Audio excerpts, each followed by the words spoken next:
যেদিন বাপ মায়ের সাথে ভালো আচরণ করা খুবই কঠিন, যেদিন মনে হচ্ছে বাপ মায়ের চেয়ে খারাপ মানুষ আর দুনিয়াতে কেউ নেই, দুনিয়াতে সবার সাথে চলতে পারবো, বাপ মায়ের সাথে চলতে পারবো না, সেদিন বাপ মাকে শ্রদ্ধা করতে হবে। তার নাম শ্রদ্ধা। আল্লাহ বলতে বলতে এই পর্যন্ত বলছেন, ফালা তাকুল্লাহুমা উফিন, এই শব্দটা বলতে পাবা না।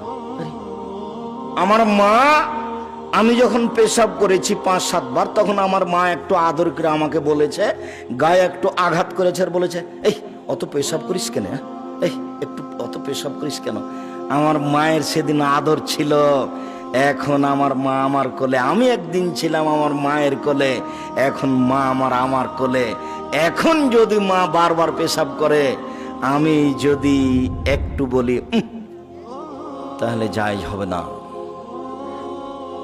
আজকে আমার সম্মান করে এরকম সুযোগ নেওয়ার কোনো সুযোগ নেই।